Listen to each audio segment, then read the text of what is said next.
What is up, you guys? This your boy Like. Welcome to DBFT. This is my podcast dedicated to our boys. All right.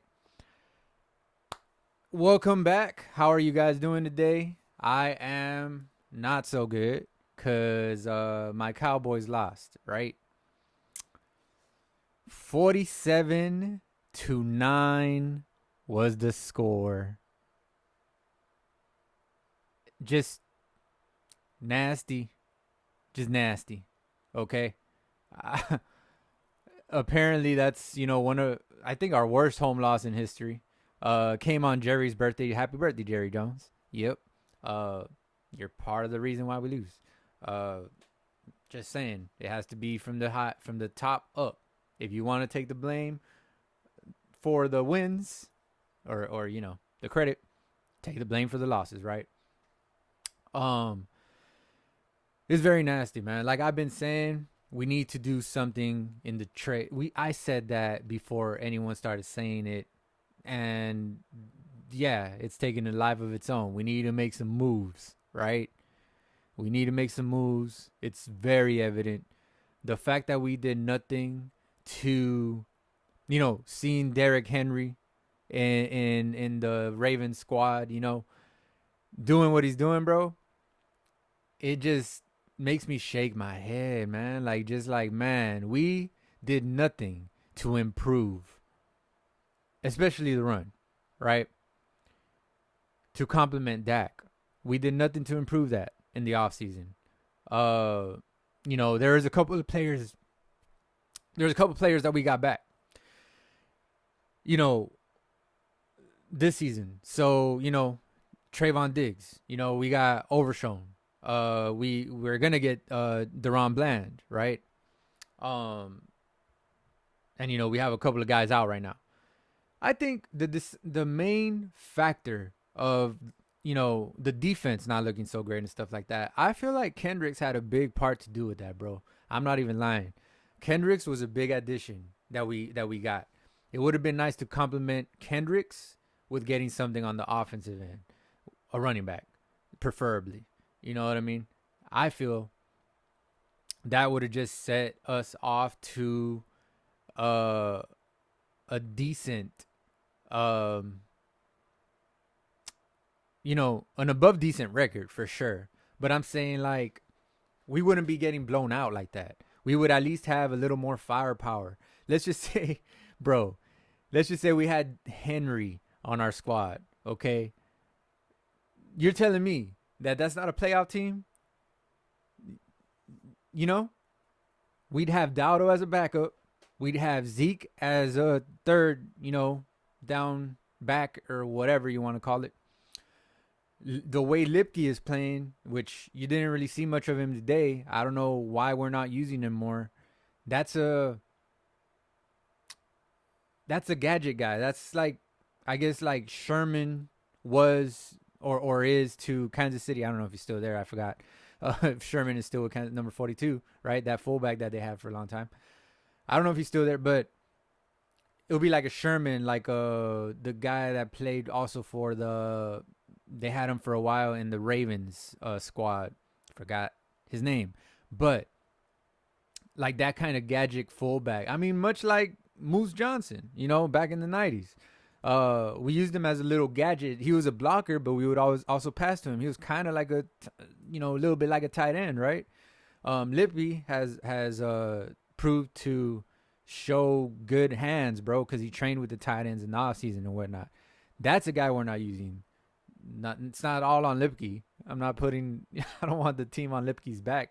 I'm just saying that's one of the weapons we're not using. We're not using, Ferguson the way we should. Get the ball to Ferguson more, just short yards. That way he could and run him down the middle of the field, much like Brady would use Gronk a lot. You know what I mean? Throw him that vertical route down the middle of the field, cover two and stuff like that.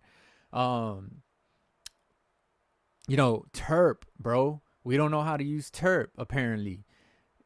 Whenever we get him the ball, something good happens. As at the end of the game, when Coop was already Cooper Rush was already in the game, then we started throwing to Terp in little screens and little, you know, uh, plays like that, little drag routes and stuff. That's what we need to do throughout the game just to get the ball moving, bro. But we don't do none of that. Instead, today, especially not last week, but today in particular, somehow we wanted Dak to drop back and pass. Like if this offensive line is just solidified, you know what I mean? And by the way, I was feeling before the game when I saw Tyler Smith at left tackle, and then Bass, I don't know his first name, Bass, number 66, our left guard that's playing left guard right now. When I saw that combo, you know, having BB at center and then Zach Martin and then Steele, I thought that was the best. I actually didn't see if BB was actually at center today. Honestly, I did not pay attention to that. I was too focused on other stuff. But I would think that would BB at center. I would think that that's the best version of our offensive line. If that's the best version of our offensive line and we're giving up pressure like that, that just says something, bro. That just says bad coaching. That just says, because these guys are decent. You know what I mean? They're above decent. They're well above decent. So I don't know what's going on. I just know that we need a solution right now, because this isn't supposed to be a rebuild year, bro. This is we could have kept, for example, Martavius Bryant. That's one of the pieces we could have kept to just help some veteran leadership. You know what I mean? And he's been, I believe I remember correctly, right? He's been in the playoffs with the Steelers and stuff like that, right? Making plays in the playoffs. He has playoff experience, and he was a very, very good player in his time, right? So you're telling me that wouldn't have added to our team? You know what I mean? You bring Zeke back, a little bit of leadership right there, even though Zeke has only been with the Cowboys and only won with the Cowboys, really. But still, that was one of our leaders. When we let him go, we did feel it in the locker room. You know what I mean? I'm not saying he can play the best. That's for damn sure. But all I'm saying is that was part of the leadership that we needed, right? So just, you get Kendricks. If you would have kept Gilly, Gilmore is still over there making plays for the Vikings. You know what I mean? Like, those are guys that you could have had on the team. Henry, that's hungry for a ring, that still is like a 99 or 98 rated player. You know what I mean? Like, we could have used that on our team, bro. That would have just brought some more juice and some more swag to our team. We would have had an identity. You're telling me if Henry was on our team, we wouldn't have an identity, bro? You're telling me if we kept Gilly, right? Gilmore. If we, went and got Henry. If we got Kendricks, right? We do have Kendricks. Brandon Cooks. You know what I mean? He would have been healthy had we made some moves, because not so much wouldn't be on him to be the second guy. You know what I mean? or whatnot. But the point is that, you're telling me all those guys, it wouldn't have formed an identity to the team. D-Law, Parsons, all of them came together. Bland, Diggs. You would have had something right there, all together with the other guys, right? But we don't do nothing in the offseason. We just go grab a Kendricks. We go grab a Joseph, which Joseph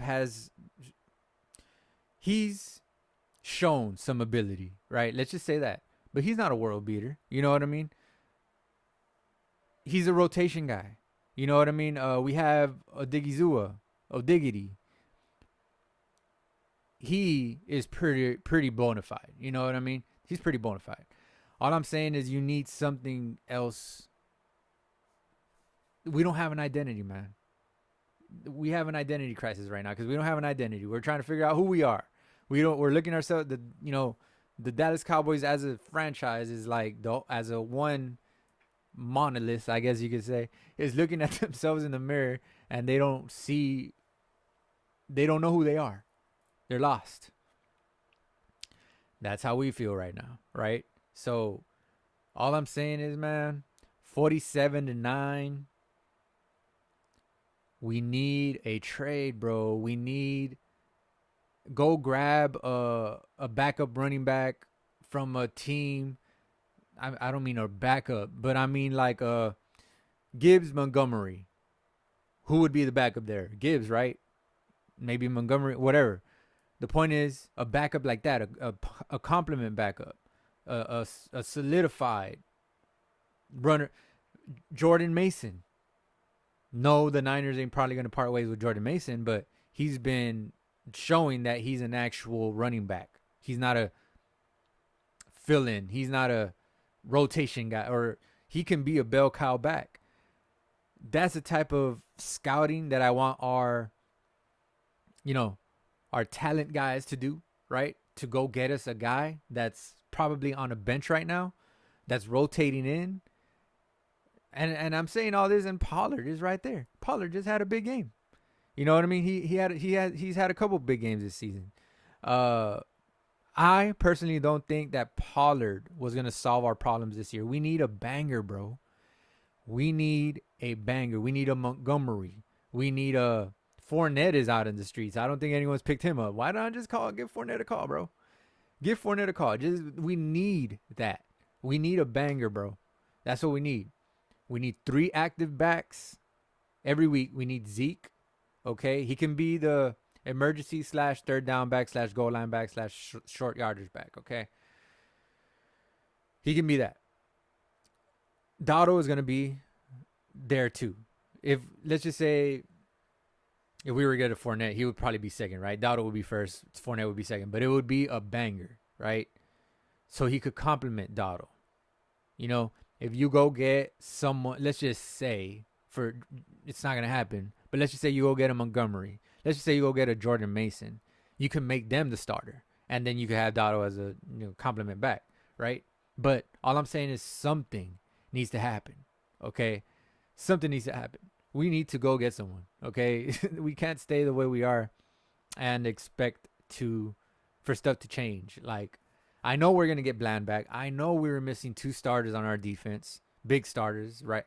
Like, I mean, like that recently got injured, right? We're missing Bland. We're gonna have him back, but we'll probably have him back after the bye week, by the way, which is coming up next week. So 2 weeks from now, when we come back, when we play the 49ers, I believe it is 49ers Sunday night football, October 22nd, 27th. We should have Bland back at that time.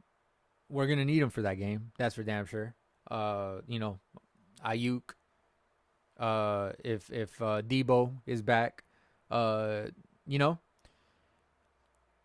Jennings, Kittle, you're gonna need all the help you can get. Hopefully we have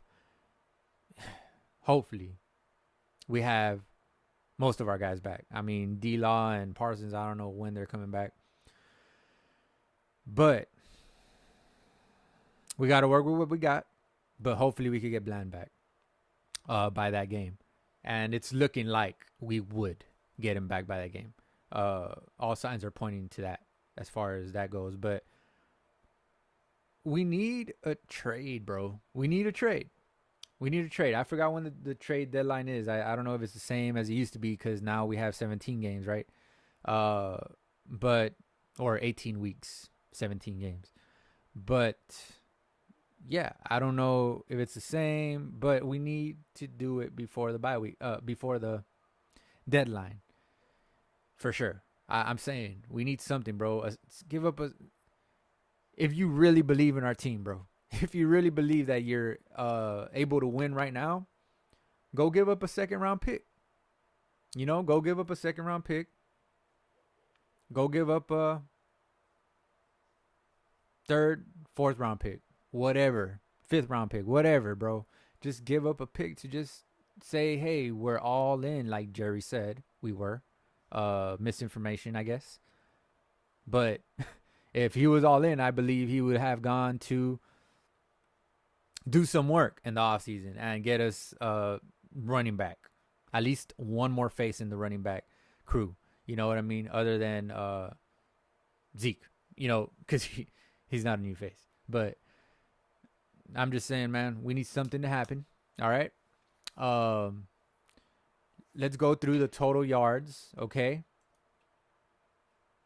It's nasty, bro. I don't even want to do this. I don't want to do this. 47-9, bro. I don't. Total yards 492 for the Lions, 251 for the boys. Passing, that's what they're playing like boys, by the way. Boys. Not boys, but boys, bro. You know? 492 yards for the Lions, 251 for our boys. 308 passing yards for the Lions, 198 for the Cowboys. Rushing yards, 184 for them. It's not 200.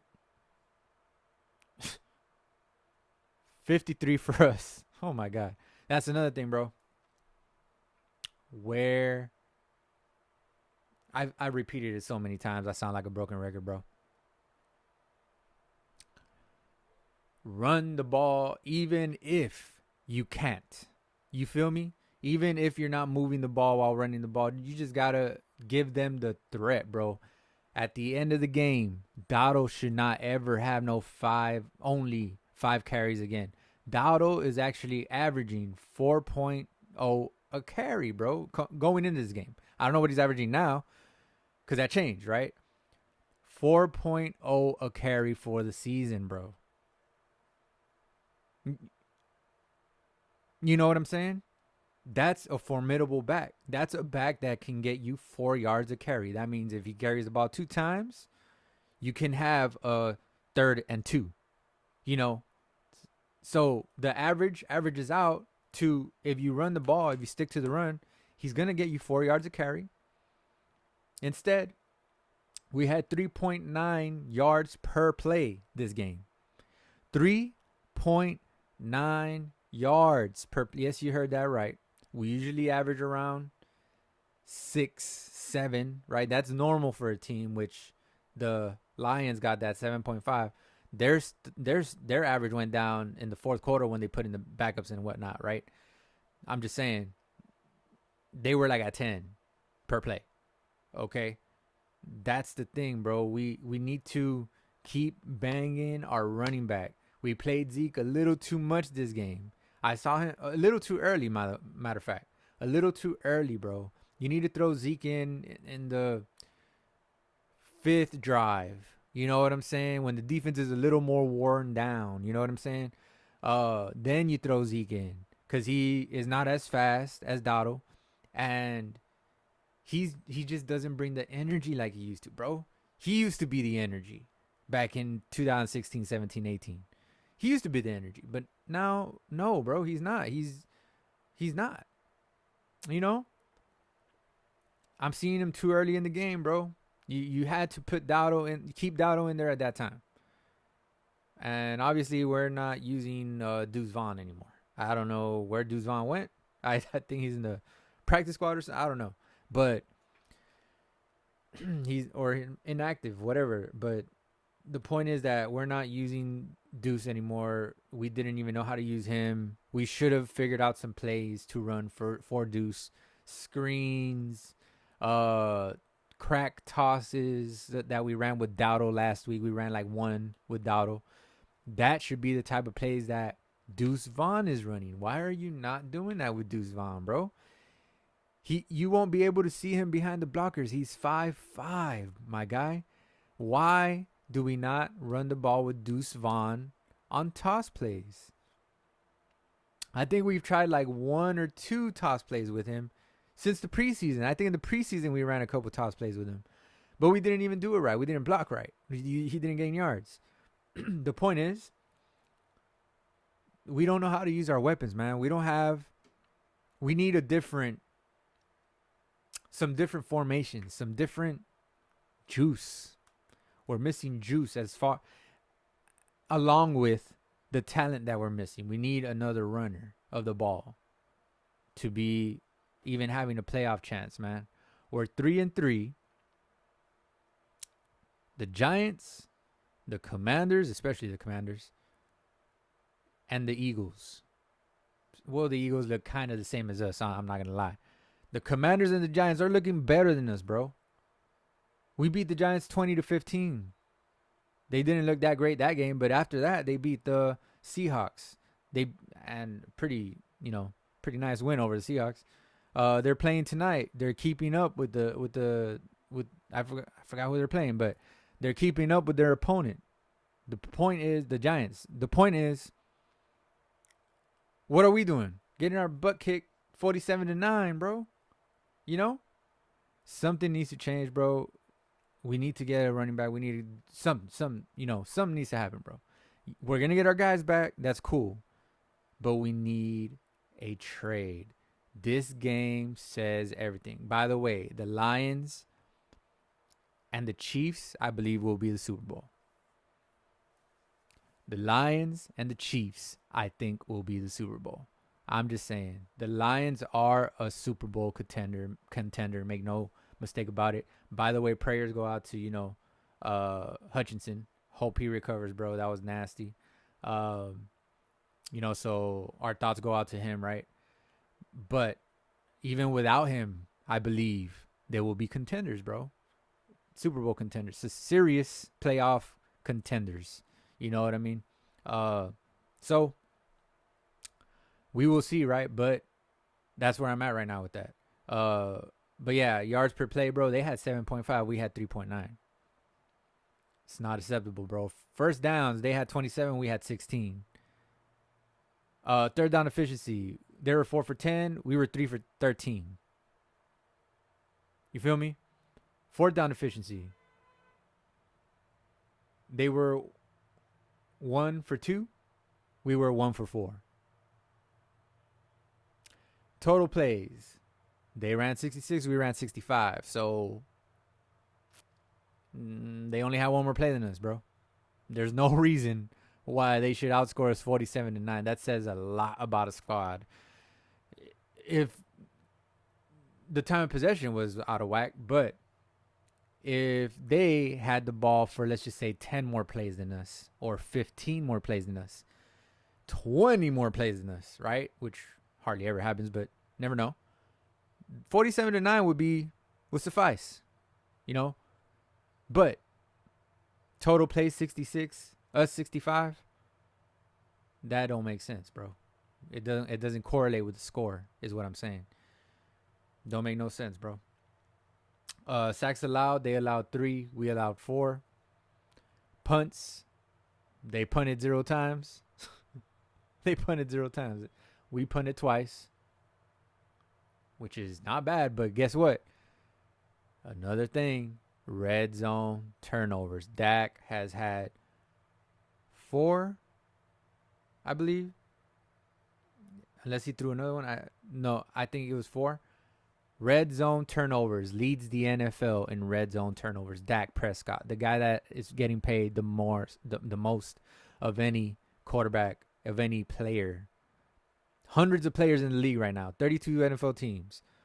Hundreds of players in the league right now. Dak Prescott, the guy that you saw tonight, the guy that gave you a 17 for 33 stat line, 178 yards, 2 interceptions, no touchdowns. That guy is getting paid the most in the league. Tell me if he looked like, I said it. I said he did not deserve that amount of money, bro. Playoff wins. His stats are up there with Mahomes and whatnot, right? His stats. Do we compare Dak to Mahomes here in Dallas? Here in Texas? I don't see anything anywhere close to Mahomes. If we were even close to Mahomes, bro, we'd have a Super Bowl right now. We'd have went to a Super Bowl. Jalen Hurts. Guess who's looking like he's gonna make a Super Bowl? Jaden Daniels. You know what I mean? So he's getting paid the most in the league, bro. The math ain't mathing. I can tell you that much. The math ain't mathing, bro. Third down efficiency. Well, let's go to the first downs, right? I already did that. Yeah. Punts 0 to 2. Right. Penalties and yards. They had 8 penalties for 63 yards. We had 4 for 30 yards. We punted the ball twice. Give me 1 second. I had to take this. Someone needs me. Hola. Okay, ahí voy, ahí voy.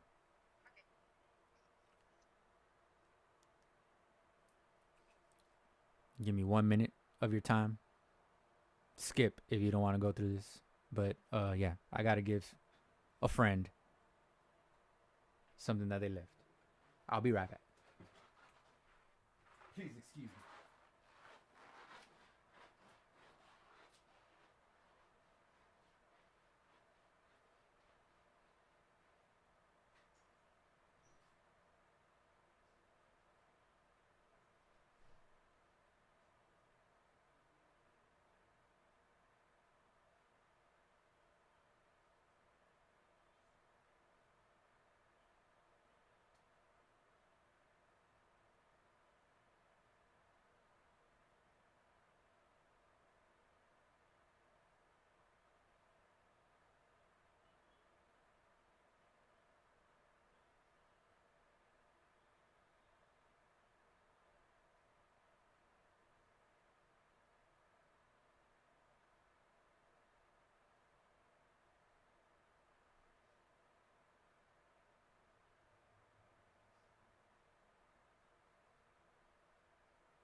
Who's back? I'm back. All right. Jesus.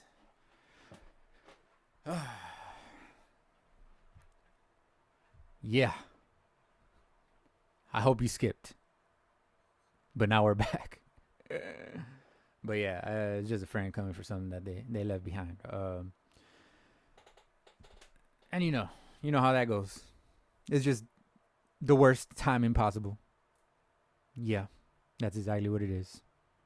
I was waiting for them, and they didn't show up. And then when I started, of course, yeah, you know how that goes, bro.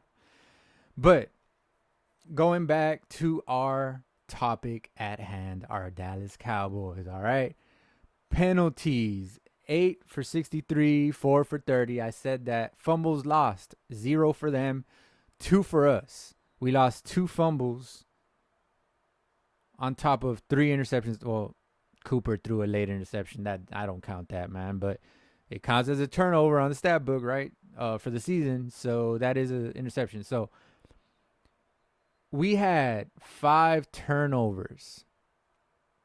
That's more indicative of the final score, 47-9. That's more indicative. The 5 turnovers. All the other stats, third down efficiency as well, But they were also poor on third down. They were 40%. We were 20%? I don't know how to do math, but 3 for 13. You know what I'm saying? The total plays don't give any indication on the blowout. Sacks allowed doesn't give really. I mean, we allowed 3. They allowed 3. We allowed 4. The punts doesn't really give an indication. It's the turnovers for sure. The time of possession, you kind of side eye that, and you're like 34 minutes to 25 minutes. So yeah, interceptions thrown, 0 for them, 3 for us. They didn't turn over the ball. Matter of fact, they were mad at the last time we played. I think it was last season, right? That we played, and the whole ineligible player and all that. They took away the touchdown. They lost and all that. You remember that? Yeah. That happened last year. And we had a couple of little stats here that they gave, right? The Lions hadn't beat us since 2013. The Lions hadn't beat us since the year 2013, before Dan Campbell was there. So you can bet they wanted to beat us last year, but they couldn't. You know what I'm saying? We're starting off 0-3 at home for the first time since 2010. We're going back in time as opposed to forward. You know what I'm saying? 4th straight home game trailing by. I didn't write down the amount that we were trailing by, but it was trailing by 15 plus. 4th straight home game trailing by 15 plus at halftime. Us, Dallas Cowboys. 4th straight. I don't even know if I want to go watch a Cowboy game this year, bro. I don't think why do I want to go travel to Dallas? I live about 9 hours from Dallas. Why do I want to go travel to Dallas if I'm going to watch my team get blown out by halftime? You know what I mean? Like, I'm going to spend $500 on the ticket. I want to get a good seat, and I'm going to go watch y'all get blown out. I'd rather pocket that $500 and wait for another year when we're actually protecting our home like we were the past couple years. You know what I'm saying? We were 14-1 or something like that, 16-1 for 2 years straight, or 3. I forgot what it was, but we were protecting our house for a while. Now we're just saying, hey, make yourself at home anytime a team comes into our living room. You know what I'm saying? You invite whoever you invite, the opponent, into your house, and you let them sleep in your bed, bro. Like, what? Who does that? You know what I'm saying? You let them just scavenge the fridge. It's the first time you met them. Who does that, bro? Like, who does that for a guest, bro? You're letting them eat your cookie. You're letting them eat from your cookie jar, bro. You're letting them eat the cake you just baked, and it wasn't even for them. Like, I'm saying, man, like, Jesus. Second most points on the road ever since 19. Well, no. Yeah. Second most points on the road ever for the Lions is what was the stat. They haven't scored that much points since 1962. Second to 1962. 40, 60 years. How? I don't know how to do math. Please help me out. Bro, we're going back in time, bro. What is going on in this piece? You know, happy birthday, Jerry Jones. Happy 87th birthday, I believe is what they said. Uh, I didn't fact check that, but I'm just going by what they said. What are we going to do, man? That's the question I am asking. What are we going to do? It's been a couple weeks since we've been asking that. And the last couple weeks were like, oh, I think, maybe. And then this week is like, oh, never mind. So, what are we going to do?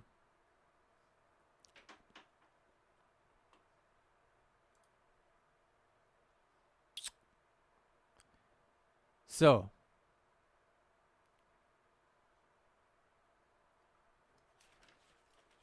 time for my favorite segment. It's not even a segment. The key plays. That's the whole point of my show, right? The key plays. That's what I take the longest on.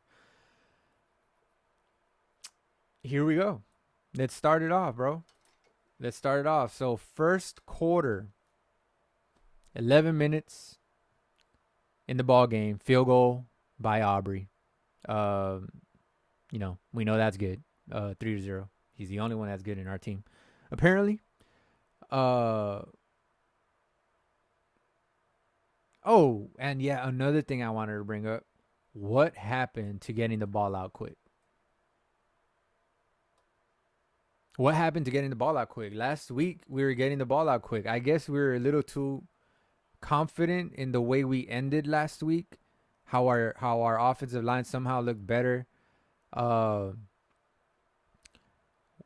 Gaiden got hurt somehow.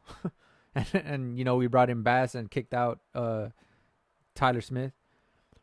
Maybe we were a little too confident in that we were just like, oh no, we can have a regular game plan this game. Let's not get the ball out quick. Let's go 10 step drop back. Like, man, that didn't work, right? But yeah, what happened to getting the ball out quick, man? What happened? It didn't happen. That's what.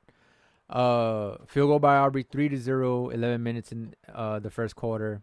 10 minutes in the first quarter. Lions, 45-yard play on number 27. I don't know his name. I'm not even trying to learn his name. He came from another squad, and he's probably going to be out of our, rotation when Bland comes back, hopefully. And, once Carson comes back. But burnt for 45 yards, number 27. Didn't turn around. I don't for the life of me, bro. For all y'all corners out there, right? Somehow the great corners only do this. But to me, it should be just a thing. If you're a corner, to always make sure to get your head turned around. And also, when you see the player about to catch the ball, why wouldn't that be a sign? And you see his hand placement, by the way. You see his hand placement. So why wouldn't that be a sign to turn your head around and go for where his hands are? You know what I mean? What else would he be looking up at? I know you could fake that. I mean, what was it? Zay Flowers that did that when Lamar Jackson was running? I forgot who it was. But a receiver looked up in the air like if the ball was coming and took the corners with him, and running quarterback just gained some more yards. Forgot what team that was. Uh, could have been the Giants. I don't know. The point is, when you're guarding a guy, they're not gonna fake like they're gonna catch the ball. Really, for the most part, it's never really been done. Right? We've never really seen it fake like if the ball is coming and keep running and then actually catch a ball. It's kind of a very like 0.0001% chance that that'll happen, bro. The point is that if you're a corner, not only the great corners should know when to do this, but there's some linebackers that go into covers that know this. Turn your head around once you see the guy looking up and reaching for the ball. Once you see this. Once you see that about to turn around and look for the ball. Or why do you need to do this? Why not just put your hand where he's about to catch the ball, bro? Just put it right there. What are you doing trying to do this when his hands are up here? You see his hands because you're not looking at the ball. You're looking at him. So you see his hands go up. So just do this. I don't understand how bro, I've played corner and done that. I'm not a great corner. I'm not a professional corner, but I know that if a guy's going to catch the ball and I'm looking at him and I didn't get my head turned around, just for example, I know that that's where he's going to catch the ball. So why not do this where he's going to catch it? That'll easily knock down the ball 10 out of 10 times. It's not as easy done than said, but I'm just saying, bro, like you're a corner in the NFL. You would think you're not just a guy that's going to be like doing 1v1s in a destroying video. You know what I'm saying? I would think that you have an ability to play corner in the NFL. So why wouldn't you do that is what I'm saying. That should just be a thing throughout you don't have to be smart to do that. You don't have to be smart. You just have to play corner. Like, you just have to play corner and know to do that. I don't understand, bro. I do not understand, especially when the guy is just waiting for the ball like this for a couple seconds. Like, it should take you half a second to look at him do this and just get your hand up. It should take you like half a second, bro. Like 45-yard play, bro, shouldn't have happened. If that was Bland, obviously that doesn't happen. If it was Diggs, more than likely that does not happen. When Diggs gets caught on, the dude needs to gap him, bro. Like today, like the touchdown to Williams, number 9, like that. The dude needs to gap him for Diggs to not have a chance at the ball. And if Diggs has a chance at the ball, he's gonna knock it down more than likely. You know what I mean? So bad job not getting his head turned around. I don't know why. I don't understand for the life of me why this goes on in the NFL, bro. It's the NFL. I don't understand, bro. It's the NFL. You're in the NFL. You're not in college. You're not in Pee Wee. You're in the NFL, bro. I don't understand, bro. I don't understand. 9 minutes in the first quarter. Montgomery drags Wilson on his coattail. That reminded me of like a cartoon or something. I'm going to say it. Yes, Wilson is out there playing hard. He should not be our starting safety. He should not be our starting safety. Wanye Thomas should be our starting safety. Just throwing that out there, bro. Wanye Thomas. Every time Wanye is in the game, bro, he makes plays, bro. Wanye Thomas makes plays. He's blocked kicks. He's intercepted passes. He's got coverage. He's got skill, bro. He's got ball hawking ability. That's what we've seen. We haven't seen that from Donovan Wilson since damn near his rookie season, bro. I think he has a pick this year, but it was like we were already winning type of It was like, you know, Donovan Wilson should be like a package guy. Like he comes in for a certain package, like situation. He should not be our starting. He should not be our starting safety. He messes up way too much. He takes bad angles. Wanye Thomas should be our starting safety. We should try it. At least try it against the 49ers. If you don't want to try it versus the 49ers, try it the game after that. You know what I mean? But it should have already been tried, bro. Since we saw Wilson be a major part of us falling behind against the Ravens, be a major part of us getting blown out by the Saints, you know, we should have known that we need to try something different, bro. You know what I'm saying? So I don't for the life of me understand why we haven't at least tried something. We don't need to. I'm not saying to go trade for a safety.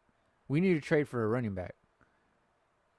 Or a defensive tackle, I guess. But I really do feel like we need to trade for a running back. Or go get Fournette. Or go get something. But the point is, Montgomery dragged the hell out of Wilson. On his coattail, bro. Jesus. That was nasty. And he got the touchdown, if I'm not mistaken, right?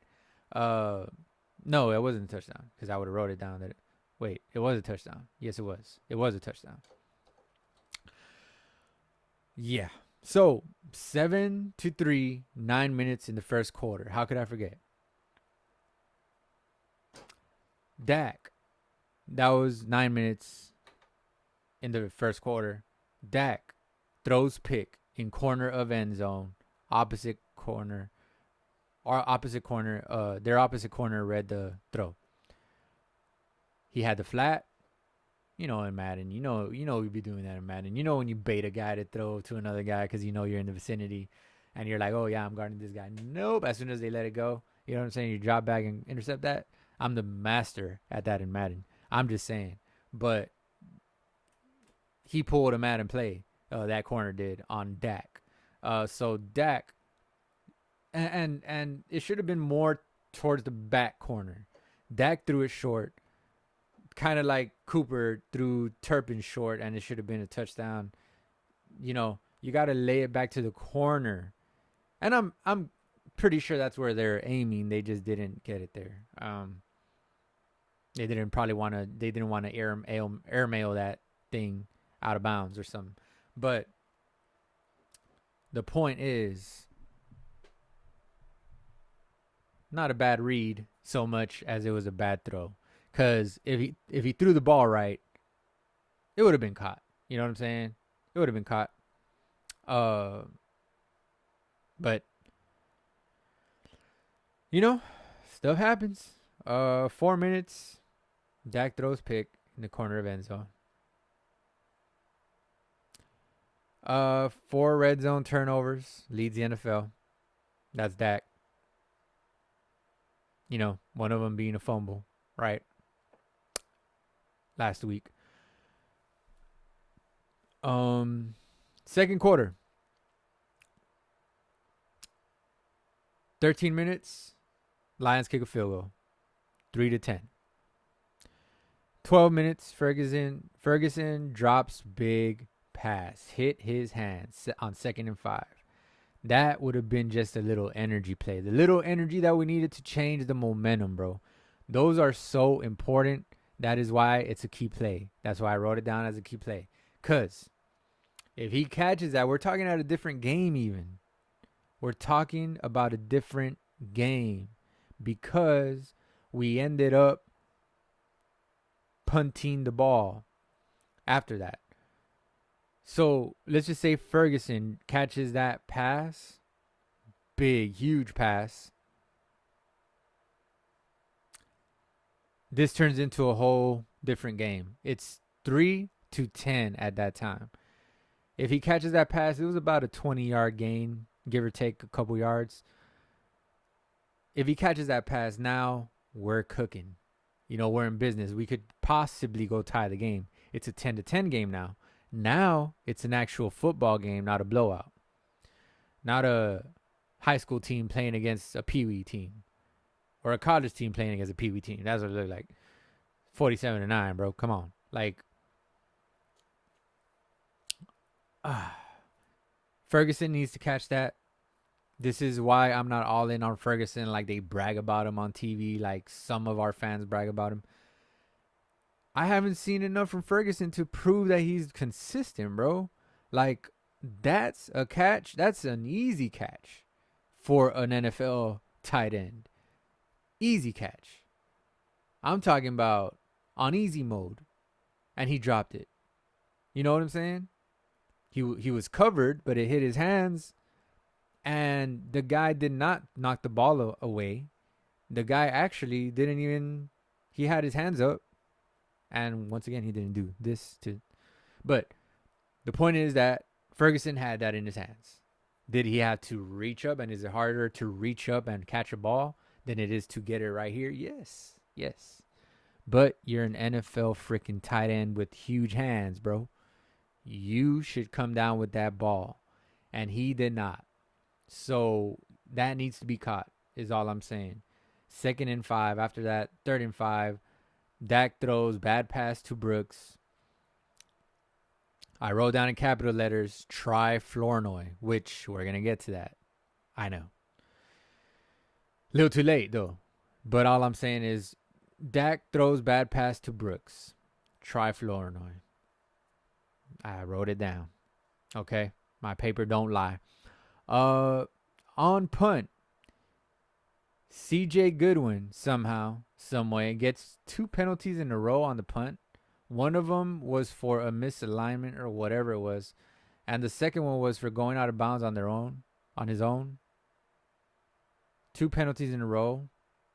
Didn't make no sense, either of them. Like, yeah. You cannot mess up. That just adds to the penalty yards. That just adds to the bad vibes. That just adds to the bad energy. That just adds to the we're messing up this game. You can't do that, bro. Like, get your head in the game. What are you doing? You're an NFL. Like, I know penalties happen. I know there can't be a perfect team. There's never been a perfect team. Everybody gets penalties. But you're shooting yourselves in the foot, bro. You can't do that. Obviously, right? Nah, man. Going out of bounds on your own, you should know. If you're a gunner, bro, you should know that that's a rule, bro. You should know that's a top rule on a gunner. Do not go out of bounds on your own. They have to force you out. You have to be pushed out of bounds. You should know that, bro. I know that. You can't get away with that. They're looking at you. How? I don't understand, bro. That's a penalty that I wouldn't get. So you shouldn't get it in the NFL. You get me? If I was playing right now, you put me in a game in the NFL, yeah, I'll get my butt handed to me, right? But the point is, I know the damn rules. I'm going to follow the damn rules. It's simple as that. Holding penalties, face mask penalties, all right. They happen sometimes when you get a little too grabby and whatnot. But this is just, it's like lining up off sides. It's like, come on, man. What are you doing, bro? You're in the NFL, bro. 11 minutes in the second quarter, actually. In the second quarter, Flea flickered to Laporta. Long TD, great effort by Overshown, we know, but he got beat. That was the type of play that one of the type of plays that we need to run, which they ran a couple of them that we just need to do, bro. We need to do, other than just having our guys run routes. Our guys ain't the best route runners. We can see that. It's evident. CD Lamb is our best route runner, hands down. But CD Lamb gets double, triple covered, bro. That's why it's hard to get him the ball now, because everyone is zoning in on him because we don't have Cooks anymore. And even when we had Cooks, Cooks is a little guy, bro. Now we have Tolbert. He's a little bigger. He's like 6'1" or whatever he is, right? But Tolbert is not the best route runner in the world. If not, he would be open, right? He would be open more often. Turpin ain't the best route runner in the world, right? I don't know about Flournoy, but we haven't even really gave him a shot. And the only shot we did give him, and we threw him a ball, he fumbled. His first ever catch. Flournoy, the guy that I've been bragging about, fumbled his first ever catch in the NFL. He caught it. He did catch it, but he fumbled it. So, but yeah, the point is, great play. Flea flicker to Laporta, passes it back to the quarterback. I'm just saying that's an awesome play. Overshown, of course. I mean, he's not ready for that. He's young. He hasn't seen it all. He still needs to, and he almost caught up to the damn guy and almost knocked the ball out. The guy didn't stretch for the pylon. But I guess he felt Overshown running him down, and but Overshown, I mean, he caught up to that tight end, bro. That's all I'm saying.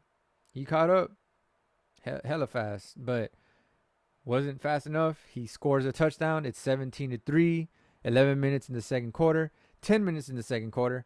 That can't make the defensive tackle. Huge guy. Huge stocky guy, in case you don't know what a defensive tackle is. Usually the heaviest guy on the team. Fat. Big. Fat guy. Dak Prescott can't make that guy miss. Dak Prescott looked like a sitting duck today. Am I wrong? He was going nowhere fast, bro. There was a couple times when I'm like, he could run. He wasn't even trying to use his legs. And then when he does run is when I'm like, don't run. Get rid of the ball. Because there's no lane for you to run, bro. Just get rid of the ball somehow. I don't know. And then the plays where the middle would open up, he would try to throw a pass and it would be a bad pass. It would, just run the ball, bro. If we're not handing off the ball to Dotto, you just want to try to pass every play, how do you think that's going to go? 198 total passing yards. That's how it's going to go. We threw the ball. I am so mad at this game, bro.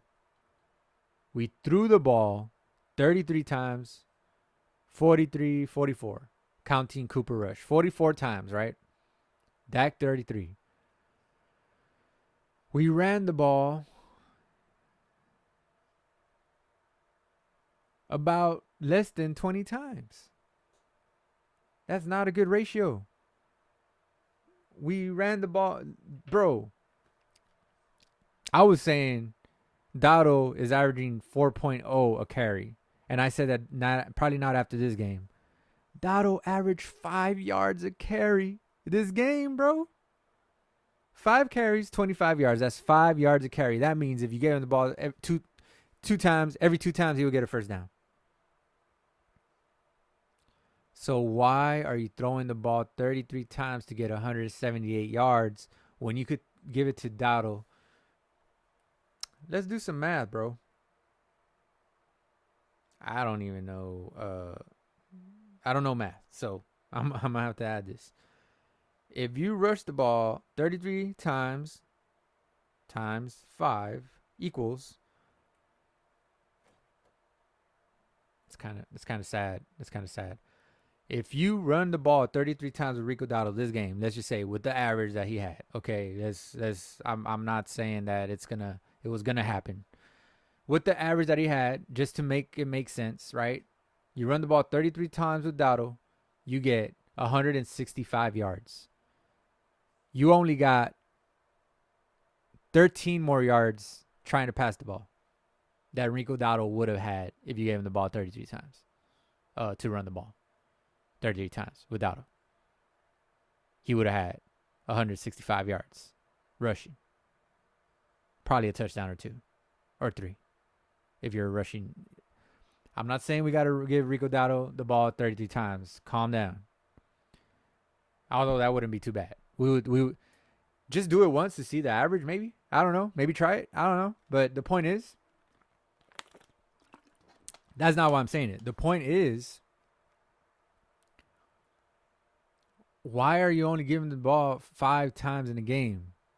Once again, bro, game script my behind, bro. Game script my behind, bro. I don't want to say it. Why are you giving the ball to Dowdle only 5 times in the game? And I know we threw it to him. He caught 5 more receptions, and he averaged 6 yards on those. Every time you give Dowdle the ball 2 times, he's getting you a first down. But instead, you want to not do that. Because he's good at screens, too. He's good at catching in the flat. He's good at, little stick routes. Dig routes. Stick routes. Yeah. He's good at that. And he's good at catching, bro. You can see we use him in the passing game. So why not give him the ball more, bro? Somehow, some way. Every time he gets the ball, some good things happen, bro. You know what I'm saying? He did fumble the ball. Let's not act like that didn't happen. All I'm saying is that's one time out of the whole carries that we've given him, catches and all that. You know what I'm saying? But the point is that running Dottle 5 times in a game and running Elliott 8 times, bro. For those of you that keep on saying that Zeke and who's saying that he's worn out and who's saying that he's Zeke once again for the second week in a row averaged less than 5 yards a carry. Okay. And also, he got 8 carries, more than Dottle's 5. Doesn't make any sense. Only got 17 yards on those 8 carries. 2.1 average a carry, bro. Would he have averaged 2.1 a carry in his rookie season? No. Would he have averaged in his sophomore season? No. Would he have averaged in his junior season? No. But his senior citizen season, yeah, he's an average 2.1 a carry. Bro, like, come on, man. We need to really. Why are you putting Zeke in the game that early? Once again, that's a point. I don't know. Maybe Dowdle was hurt. Maybe I didn't see that. That I saw, he was not hurt. He was perfectly healthy, and he was just on the sideline for Zeke. No, don't do that. It's too early in the game, bro. You want to put Zeke in, like I said, in the second quarter, maybe even the third quarter. I would say second quarter, but too early. Not on your second drive, bro. No. I get that he's unhappy and he wants more carries, and he's surprised somehow. He's surprised that he's not getting enough carries. We don't want him getting enough carries. We don't want him getting carries like that, bro. We want Dowdle getting carries like that. Okay? All I'm saying. Man, I am getting away from the key plays, but bro, like, come on, make it make sense, man. Make it make sense. If you were running the plays, would you pass the ball 33 times and only run it less than 20? Less than 20. You had what? How many rushing yards for the game, bro?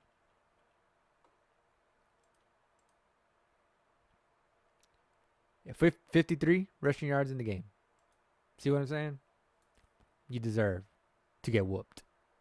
All I'm saying. But yeah, let's go ahead here.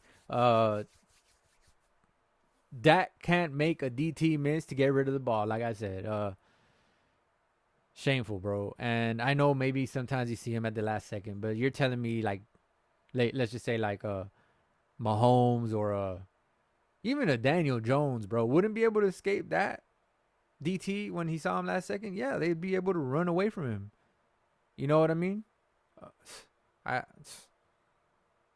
Jaden Daniels, I understand. Deshaun Watson, you know what I'm saying? Man, Dak just, I don't know. He just looked like a sitting duck out there, bro. I'm just saying. 7 minutes in the second quarter.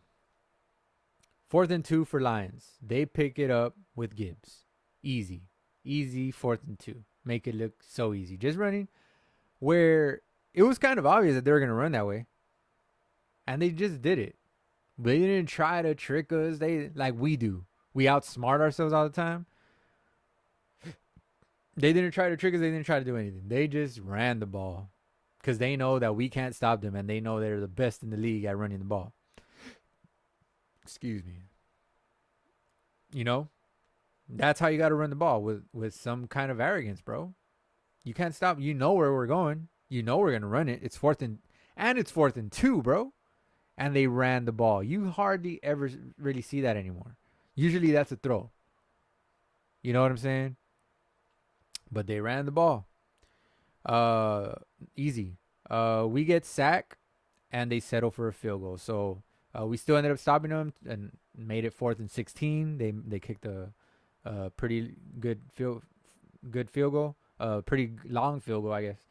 And that made it 3-20. We're getting our heads blown off. 2 minutes in the second quarter. This is where I said, here we go. I always say this. I repeat it every year. Somehow Mike McCarthy. And it's been a trend in the NFL. So it's not just Mike McCarthy. It's not. But going for it on your own 40-yard line with 4 minutes, with 2 minutes in the second quarter, about to go into halftime, 4th and 2 on your own 40-yard line. I wrote down no in capital big letters, and I put an exclamation point next to it. Not a good idea, bro. Are you kidding me? It's 20-3. It is not 40-3. It is 20-3. You're telling me, yeah, they're going to receive in the second half, but you're telling me, that's another thing. We won the coin toss and decided to kick. To receive, my bad. You pay the price. You pay the price. I like to kick the ball. I'd rather get the ball in the second half because I don't know. To me, it's a better flow in the ball game because you can win the first half and receive. That's my mindset. Always win the first half, and you're gonna receive the second half. That's always my mindset, bro. I don't know. It's just it just clears my mind better. It gives me a better energy about the game when I can kick the ball. And I'm talking about Madden, of course. Okay. But the point is that it just gives me a better energy when I know I'm receiving the ball in the second half, whether I'm up or down. So, same here. I mean, you could have tried to kick the ball to get the ball in the second half. But you decided to get it and you only come away with a field goal. 4-minute drive, just to kick 3 and some change minute drive. Just to kick a field goal. You know what I'm saying? At the beginning of the game. But now we're in the second quarter. 20-3. We go for it on our own 40-yard line. Don't make it. The play design, it was so simple, bro. Like the corner did not even fall for Terp's route. It's despicable. If you ask me, bro, we're relying on a guy that's more of a special teams guy to run a route on a key. I'm talking about a top of the key. Because if you go back and look at all the stats, I'm telling you, if you don't convert a 4th down that you go for in the first half of games, usually, I would say like 90% of the time, 85 or higher percent of the time, you're going to lose that game that you don't convert that 4th down in the first half. You're going to lose that game more times than not. And we have lost about 80 to 90% of those games if you go back and look at them, bro, because I remember, bro, that we go for it on 4th down in the first half. And it's, of course, when we don't get it, right? If we do get it, all right, we keep going and yeah. But when you don't get it, I'm saying 90% chance you're going to lose that game. So why go for the whole gamble of the whole game there in the second quarter in the first half? There's no need to do that, bro. You have a whole half upcoming. What you can do is fess up, man up, punt that ball to them, try to get it back before half, and then go do you a score. You feel me? But no, you didn't trust your defense, obviously, right? So you try to go for it, and you don't convert, and that throws away the whole game, basically, bro. I'm telling you. So from when we failed that, I just knew, like, we're probably not gonna win this game. We're probably gonna. It's looking like a blowout at this point. Like, if it was 20-3 going into halftime, cool. I can live with that. Not going for it on fourth down, I can live with that. Punt the ball, I can live with that. We stop them 20-3. If they score, okay. At least we didn't go for it and give them a short ass field, bro. You gave them the ball at the 40-yard line. Of course they're gonna score when you haven't stopped them at all. Come on, bro. Make it make sense. These damn analytic guys, bro. In the end, it's.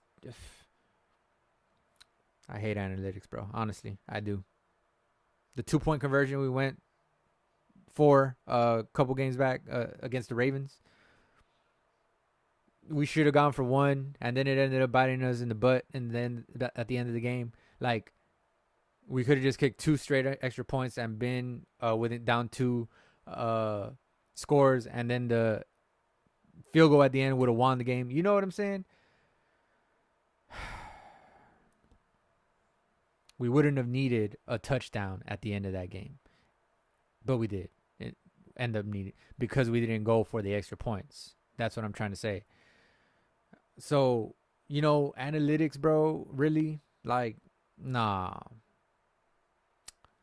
We get stopped, 4th down, 2 minutes left in the second quarter, 1 minute left in the second quarter. Golf, all time to throw, all the time in the world to throw.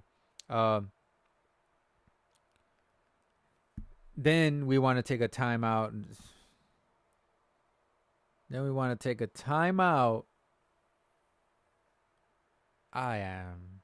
I'm telling you, I'm like, my frustration with the Cowboys has skyrocketed after this game. No lie. Then you want to call a timeout with 44 seconds left? You're calling a timeout when you haven't moved the ball at all the whole game. With 44 seconds left. I don't even know if it was the first one or the second one. But what are you going to do with 44 seconds? And it's Mike McCarthy has done the opposite and not called a timeout on times when I thought that we could get the ball back and score. But this time I was just like, bro, why are you, bro? McCarthy doesn't make no sense, bro. I just seen the fact that it was 20-3 and we just got stopped on 4th down on our own 40-yard line. I would have just let the time run out, bro. At that point, I'm just like, you know what? If they go score, whatever, we messed up by running that 4th down on our own side, on our own side. I'm gonna take it into halftime, 23-3, 23-6, or we ended up kicking a field goal. I forgot about that, right? But that timeout turned out to be kind of useful. We got 3 points out of it, right? But the point is, I don't know. I feel like they wouldn't have gotten that touchdown if we didn't call a timeout. I feel like they could have maybe gone away with field goal. Then it would have been, get this, 23-3 at halftime. Worst case scenario, 23-3. Instead, it was 27-6. Which one is the bigger gap? That's 11 points as opposed to 10 points gap. So If you're gonna call a timeout, go score a touchdown. But obviously, it's not that easy. But I'm saying, man, like, make it make sense, bro. Like, don't call a timeout. They probably end up settling for a field goal because it's just the momentum. It's a momentum thing, bro. Like, you gotta understand. You gotta you gotta be on my level of like the way my brain works, my algorithm in my brain, the way the game is gonna play out. If you do this and if you do that, like, no team seems to go with the momentum. They go with the momentum of that particular game. They go with the analytics that has nothing to do with the current game. That is what I don't like about analytics, bro. It has nothing to do with the current game. It's going by other games formulated to make a percentage on something that you're not. It's not the same thing as the last game. The last game, when the analytic went your way or whatever, it wasn't when you were down 20-3. It wasn't when you know what I'm saying? You were maybe down 10-3 or whatever, what have you. But the point is, analytics can go kick rocks, bro. Not every game is the same. I understand the percentages end up kind of on your favor or whatever the hell, but analytics to me, it's just dumb. It's just dumb, bro. It matters the momentum of that particular game, what you should do in that particular situation. You're down 20-3. You're on your own 40-yard line. It's 4th and 2. You punt the ball in that situation in the game because you're 20-3. Okay, if it was, let's just say 30-3, I could see, okay, maybe go for it. Maybe, right? 35-3, 35-0, 40-0. Then we're talking, bro. But 20-3, they don't even have. They have 20 points, bro. If you stop them from scoring in the second half like they did, they only gave us 3 points in the first half at that point. If you stop them in the second half and you score 20 points, you win 23-20. 23-20. You know what I'm saying? You got to think of it that way, bro. You got to think of adjustments. You're going to make adjustments at halftime, or you're going to be good. Have confidence, bro. This is showing no confidence, and that is why you got your butt kicked. Your team knew that you had the mindset of, oh, we have to get it right now because we ain't going to get it then if we don't get it right now. That's panicking, bro. 47-9 was the final score. We only scored 3 points in the second half. You're telling me that 4th and 2 didn't have nothing to do with psychologically with your players checking out or something and being like, oh, this game ain't for us. You're telling me that it had nothing to do with that? Okay. All right.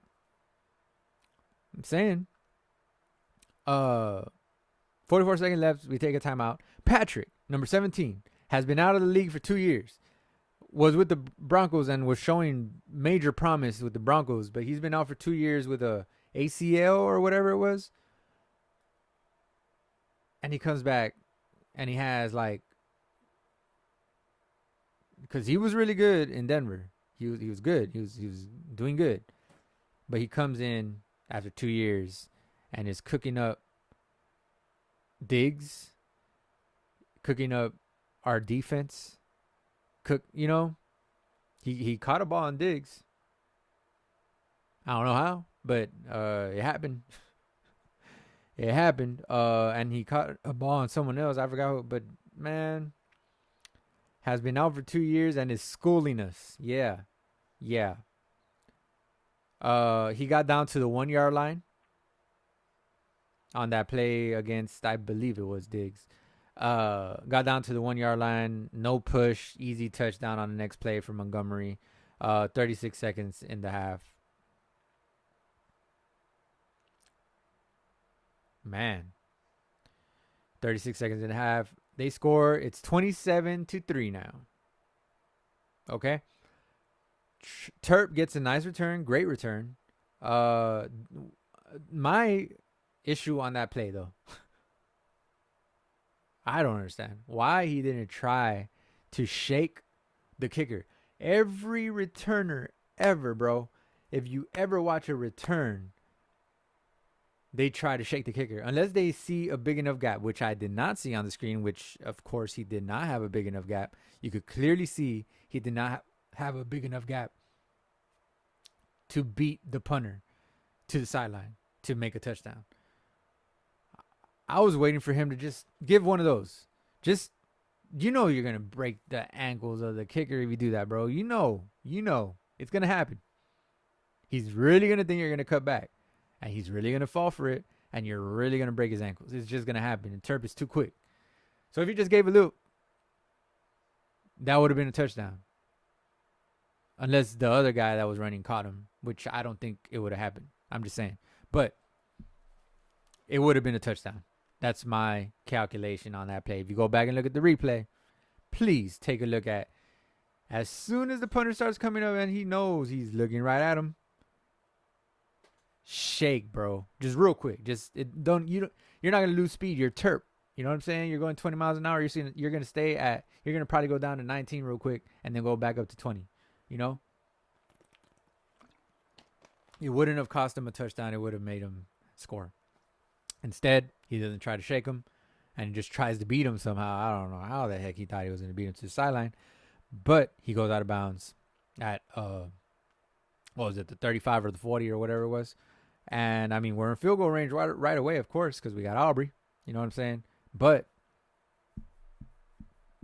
good play, but bad play by Turk.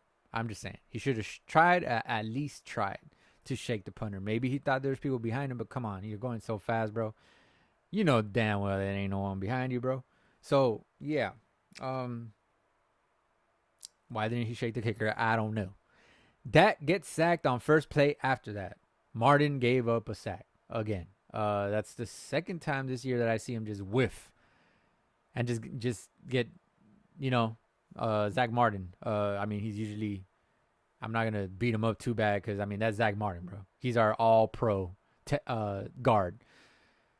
So, but Dak made no effort to even shake the defender, bro. Like, run out of the pocket. Nothing, bro. He was a sitting duck today, bro. He knew the rush was coming, but he was just staying right there, bro. Get out of the pocket. Do something, bro. Pump fake. Something. Do something, bro. Like, Dak just looked, I don't know. He did not look like a $60 million man. Tell you that much. He did not look. If someone that didn't know football was watching this game, he did not look like a guy that's getting paid the most in the NFL. If you said that guy's getting paid $60 million, that's the most in the NFL, people would be like, huh? Why? That would be their question. It wouldn't be like, yeah, he looks, because he looks good. It would be like, but why? That guy's better than him, They'll probably point to the other quarterback and be like, oh, that guy's better than him. Exactly. That's what I'm saying. May or may not be true, but the point is that golf deserves. Didn't golf make it to the Super Bowl? He made it to the playoffs. He won a game or two or three. Golf deserves $60 million, bro, if you ask me. Jesus. Former number one pick. Dak was a 4th round pick. Don't make no sense. Dak gets sacked on first play. We're all thinking the same thing. At this, you cannot take a sack. You have to get rid of the ball. You have to throw it at a receiver's feet. You have to do something. You cannot get sacked in this situation. We have 28 seconds and we have like one timeout left. I believe it was. You feel me? You can't get sacked in that situation. For all y'all young quarterbacks out there, you can't get sacked in that situation. By the way, if you stayed this long, like, comment, subscribe. It really helps. And I should have said it earlier. I forgot. But this is all in my head, man. This is going to be a long video. But I want to try my best to end it within 10 minutes. No push. Touchdown. Terp, great return. Dak gets sacked on first play. We end up getting a 47-yard field goal by Aubrey. Good, of course. 12 seconds left in the game. In the half. In the game. 27-6. Halftime. Going to the second half.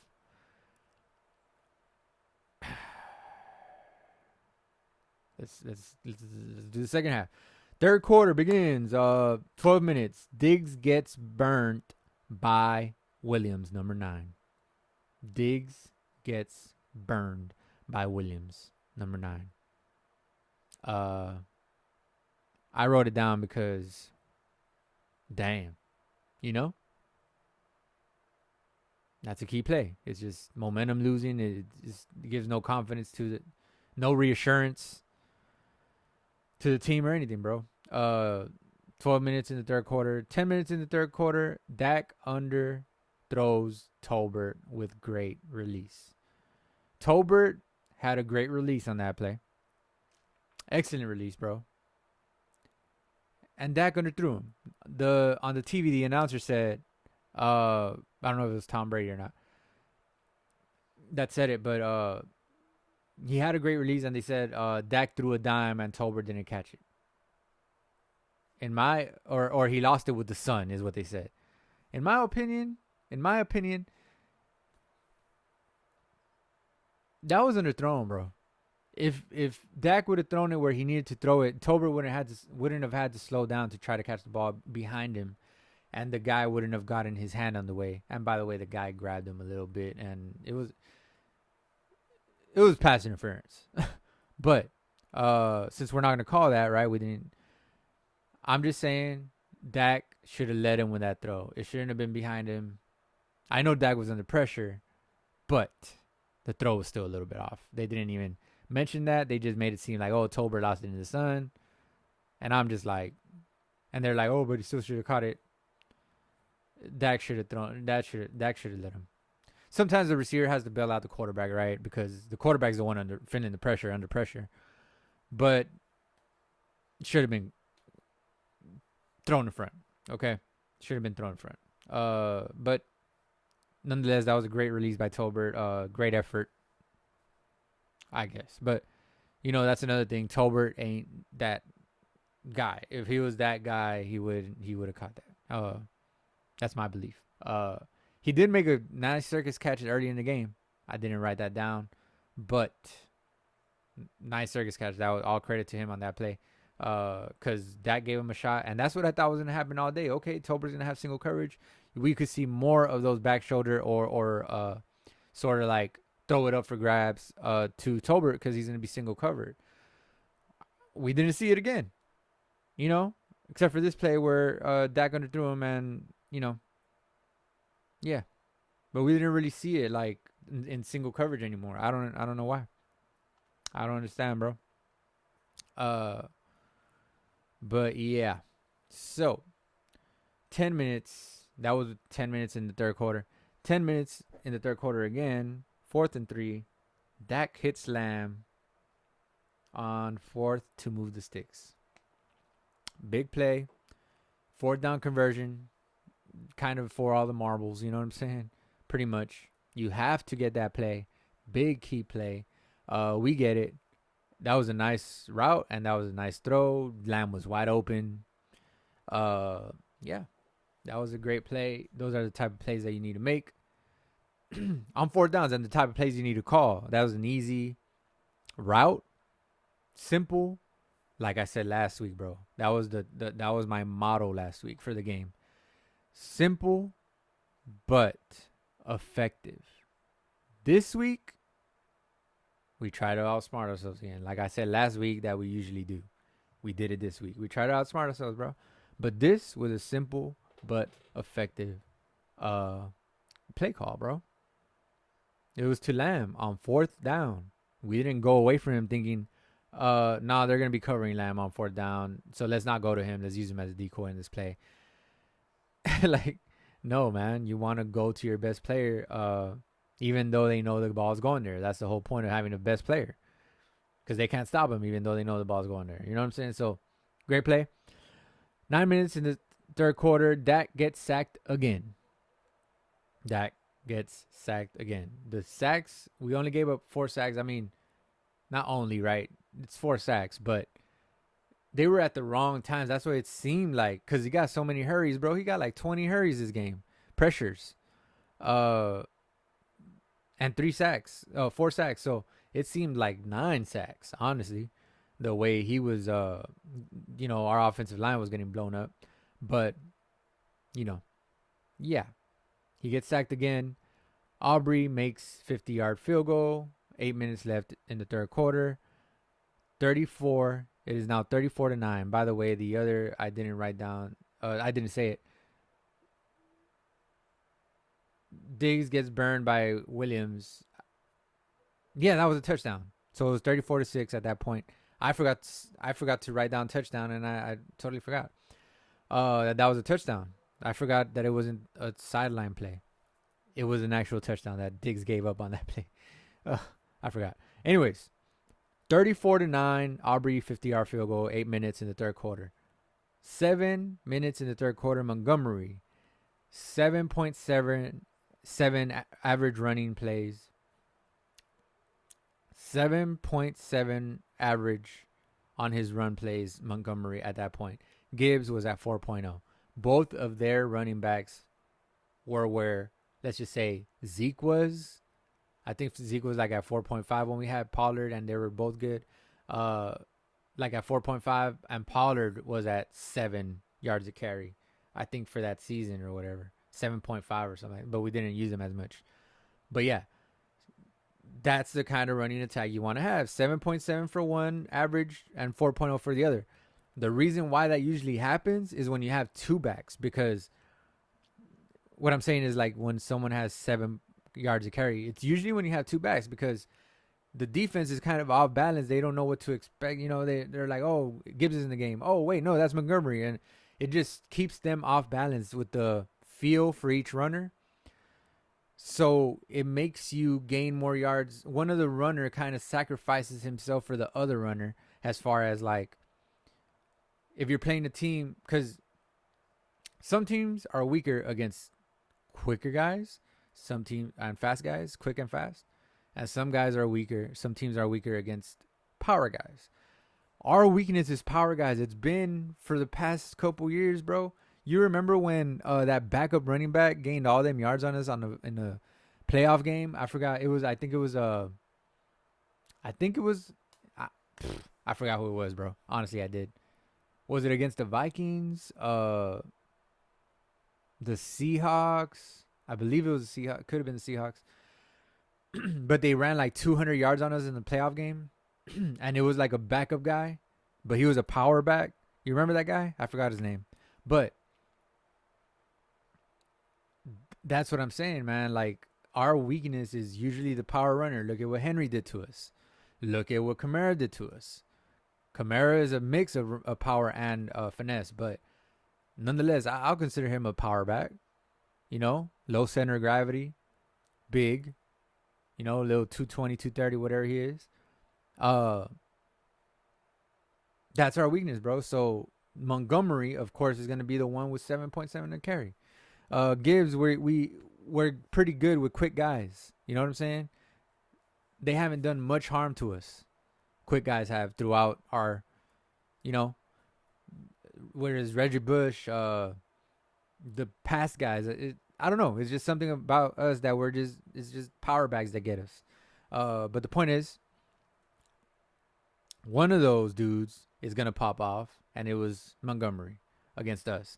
Against another team, it might be Gibbs that has 7 and Montgomery has 4 or 5 or whatever. You know what I mean? Just depends on the squad that you're facing, of course. But 6 minutes in the third quarter, big sack by Wilson on 3rd and goal.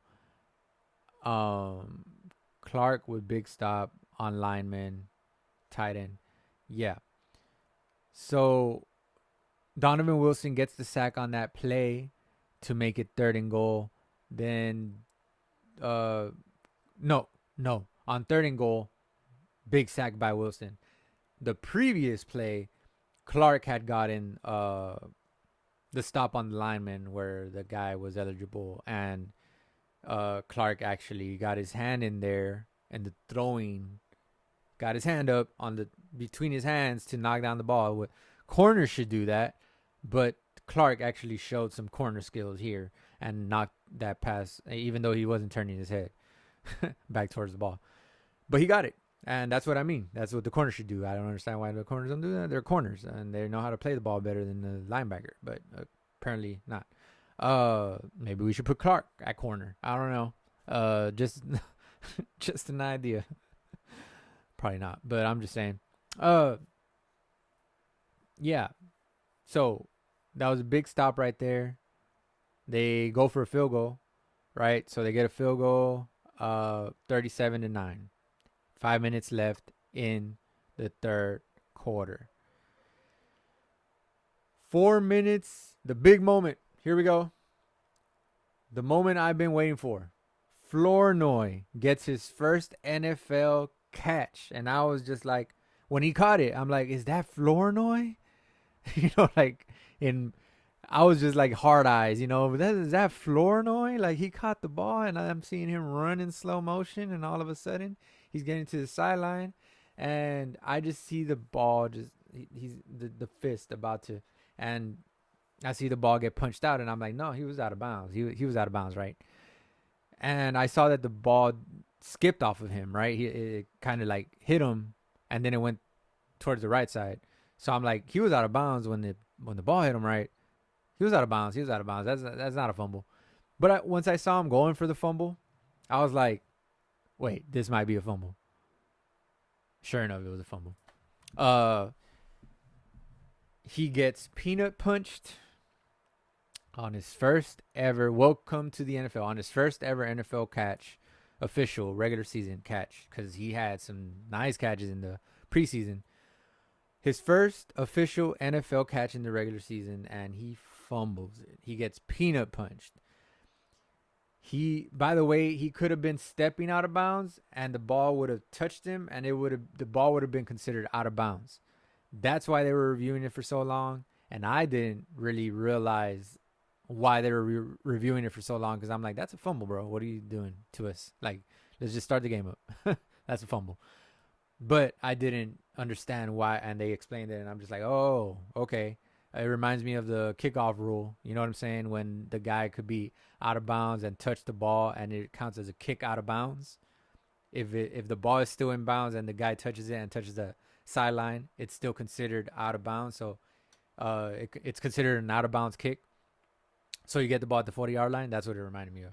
Like, you can be connected to the sideline. The ball could touch you, and it's considered out of bounds. I didn't know that counted in a regular play. I thought it was maybe just on kickoffs. But I learned me one on this one. You know what I'm saying? They learned me one. So, yeah. It would have been considered out of bounds if he was touching it by literally a blade of grass. His foot was not on the line. The little time that you do wish that he stepped out of bounds. And he didn't step out of bounds. You feel me?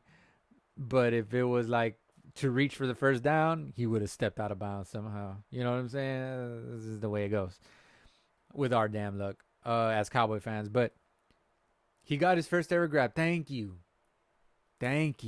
for giving him an opportunity. I hope to see more of him next week. I really do. I really, really do. Especially with Cooks being out for 2 weeks. That's what I meant. Not next week, because we have a bye week. In 2 weeks, I hope to see him against the 49ers, hopefully. They do try to peanut punch a lot. But I want to see him again as soon as we can, okay? I have high hopes for him, and especially in the red zone. Let's put him in on red zone plays. He doesn't have to run after the catch. He just has to catch the ball, right? So he doesn't, you don't got to worry about him in the red zone. Let's try it. So, and by the way, Flournoy was in there last week when Tolbert caught that pass.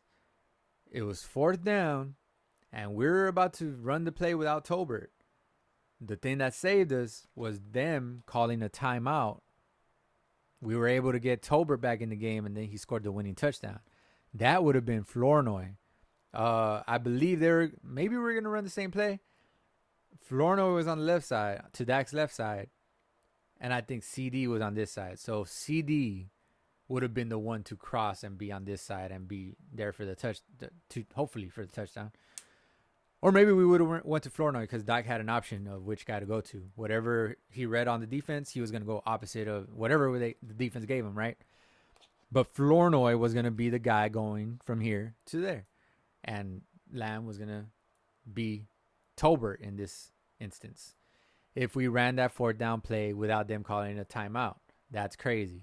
Because maybe Flournoy would have been the hero. Never know. There's a chance.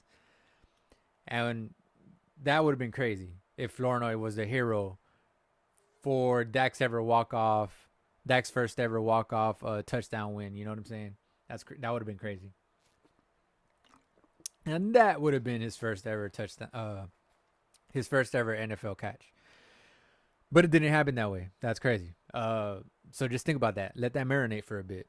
I would have been onto something if that would have happened. I would have looked like a genius. But instead, I look like a complete imbecile because he fumbled his first ever. Because I've been a damn mosquito. I've been a component, right? I've been of the. This guy is trying to really sting my eye or something. I've been of the component to have him. Is that how you say it? To use Flournoy. You know. I don't know what I'm trying to say. I'm tired. Okay. Anyways, let's skip on to the fourth quarter. Okay. We're down 37-9 going into the fourth quarter. 14 minutes, field goal by Lions in the fourth quarter, 40-9. And then here I go. I'm like, fourth quarter, barely starting, playing from behind in garbage time. That's Dak's strength. That's Dak Prescott's strength. Somehow, some way, he will try to find a way to get back in the game. I swear, if Flournoy doesn't fumble that ball, bro, Dak would have got us to like 30-40. We would have lost that game by 10 points. I swear. I'm willing to. You know what I'm saying, bro? Somehow, I feel like Dak would have put 30 points on the board. 21 of those in the fourth quarter. I feel it, bro. I just felt it.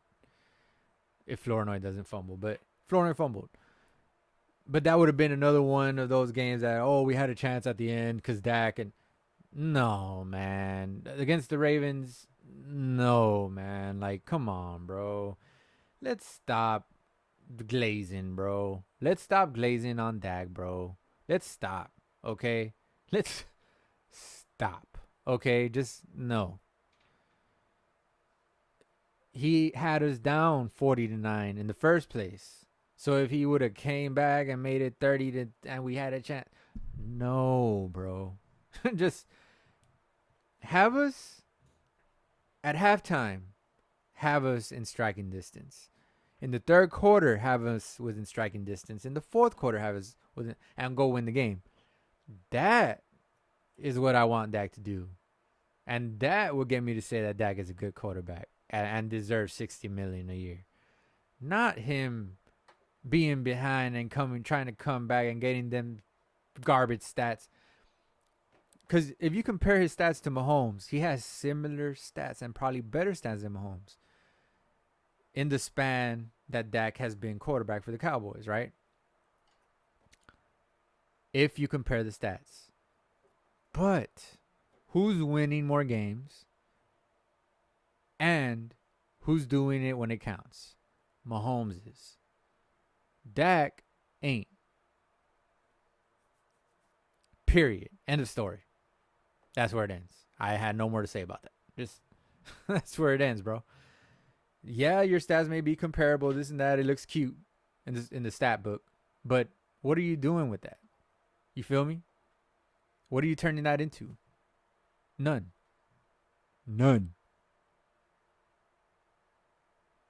Because you get garbage stats, bro, and you try to come back in the end and you usually don't do it.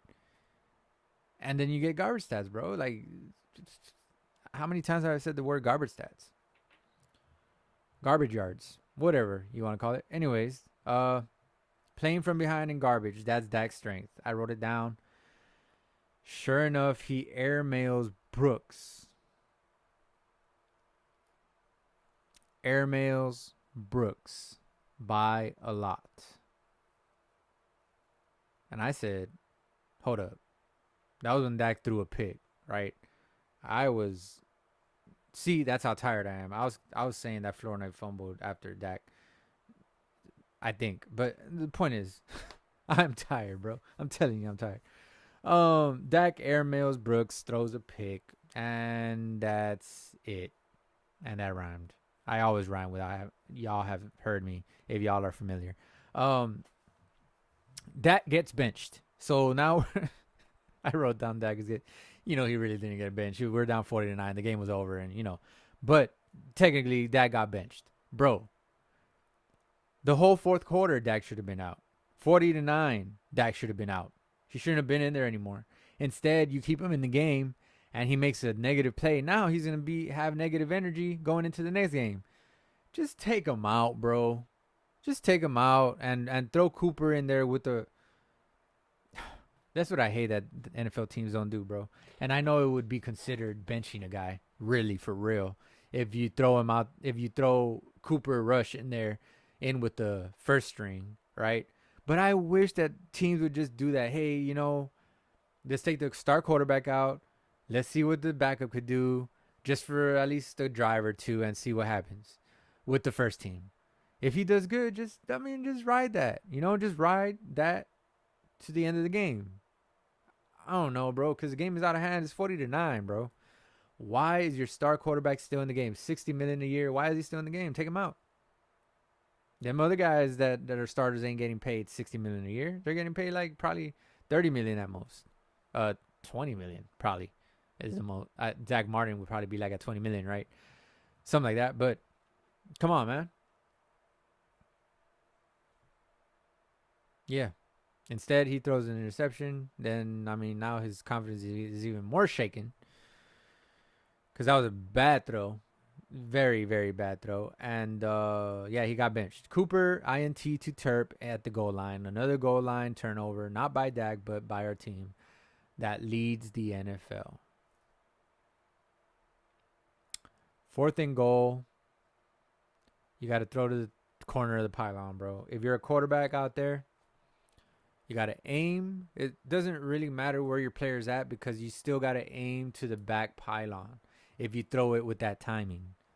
Aim towards the back pylon, bro. Unless you're going to try maybe like a back shoulder throw to him or something like that. Then, but you're in this case, you're running a fade, kind of a fade route. Lob it up to the corner of the pylon, bro. Usually the receiver comes out with the ball more times than not in that situation. But he throws it short and throws a pick.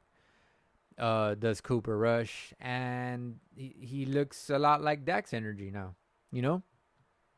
8 minutes in the game. Think about that. There was still 8 minutes to play when Cooper Rush was in. 8 minutes. That's an eternity, bro. Look at what Tom Brady did in a half in the Super Bowl against the Falcons when he was down 28-3. Like, bro, 8 minutes is an eternity in the NFL, bro. But not enough to come back from 40-9, and not in this game.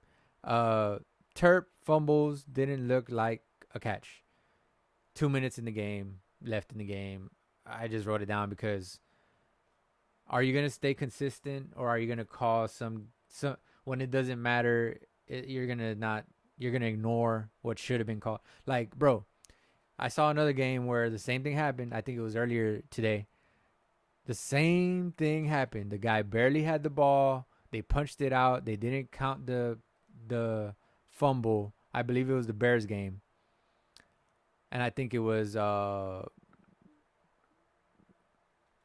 Swift. I think it was Swift that fumbled the ball, but they didn't count it because he didn't have control of the ball, but he had possession. And Terp hadn't even brought the ball into his body. If you look at the replay, he caught it, and then he tried to move it around while he was kind of like, he didn't tuck the ball. Like, it wasn't To me, it wasn't fully complete. It shouldn't have been a fumble. The game was over. Just the point is that just stay consistent, bro. That shouldn't have been a fumble. We should have kept the ball and maybe scored a touchdown on that play and gotten us a little bit of confidence, at least from your backup. Whatever. But it would, and the score would have looked a little better, right? It would have been, I can't do math once again, but 16-40. Assuming we don't go for 2, because I believe we would have went for 2. And knowing Mike McCarthy, he'd do some dumb shit like that. But the point is, the game is over. We lose 40-9. That is the game. No game balls today because we were trash and lost 47-9. Like I said. Dak Prescott, 17 of 33, 178 yards passing, 2 interceptions, no touchdowns. Rico Dowdle, 5 carries, 25 yards, 5.0 a carry, but somehow he only got 5 carries in the game, which doesn't make no bit of sense to me. CeeDee Lamb had a decent game. He had 7 grabs for 89 yards, 12.7 a catch. Jalen Tolbert had 4 catches for 43 yards, 10.8 a catch. They both did pretty good, but what did we do with it? Rico Dowdle had a little bit less of a game, catching 5 receptions for he ran the ball better than he caught the ball. You know what I'm saying? 5 receptions for 30 yards, 6 a carry, 6 a catch. And his carries were 5 for 25 for 5. He does better when he runs. I'm just Turpin, bro, in my opinion, we need to get Turpin more. We need to get Turpin about 5 catches, 6 catches a game, maybe a rush or 2 a game. In my opinion, just to keep the defense out balance, maybe even 3 carries a game, in the backfield. You know what I'm saying? So some screens, so catches that goes into the catches, the screens, like run different plays with him. Use him as a real gadget guy that he is. MVP of the USFL. You know what I'm saying? We got to use him like an MVP, bro. Honestly. Like, we got to use him a little more. Got to give him about, what did I say? 5 catches a game. At least 5 targets. 5 catches a game. And about 3 running plays. So, like, give the ball to him about 8 times a game. 8 touches in the game, bro. 8 to 10 touches. Somewhere around there. It's not perfect, but 6 touches for Terp. But I think 10 would do it. I think 10 would go up through the roof. CeeDee Lamb needs to be about 12 touches a game. I'm talking about minimum. You know what I'm saying? So Terp would be 8 minimum. CD 10 minimum. Tolbert 8 minimum. You know what I'm saying? So there we go. Throw the ball less than 30 times a game. About right around 30 times. I don't want to see no 33, no 35, no 40 attempts a game, 50 attempts a game, bro. We need to stop that, bro. We're shooting ourselves in the foot by doing that. Help yourselves out. You don't have a great offensive line. I get it. But they are better at blocking the run. Let's not forget about that. They are better at making holes in the run game. So why not run the ball more? Even if you're down 20-3 in the first half. Run the damn ball. That is my time. Like, comment, subscribe if you haven't already, bro. I will not be here next week because we have a bye week. If there's anything for me to say, maybe I'll get on and make a video. I usually don't. But I usually just handle post-game reactions. But that is my time. I will be here in 2 weeks. The 27th of October, Sunday night game against the San Francisco 49ers at San Fran. We're going to be in their stadium. We've been doing a little better on the road. I think all our wins came on the road, basically, right? 0-3 at home this season. So, yeah, all our wins have been on the road. So, Hopefully this adds another win on the road. The 49ers are playing decent football. Okay. The 49ers, his record is I hate that it didn't say it on the damn home. 2-3. They're playing decent football, like I said. Right? They're beatable. We can send them to 2-4, and we would be, what are we right now? 3-3. We would be 4-3. So hopefully that happens. But we're going into our bye week. Hopefully we get rested. Hopefully Deron Bland gets healthy, and some of our problems go away, right? And Kendricks, we want him back. I don't even know what's wrong with him. I didn't even check for the sake of this video. I didn't even check. I'm not doing my homework. I was tired. I needed to do this and that, and yeah. Anyways, I'll be here in 2 weeks for the post game reaction to the Cowboys at 49ers. Until then, we them boys. How about them Cowboys? And see you next time, guys. Thank you.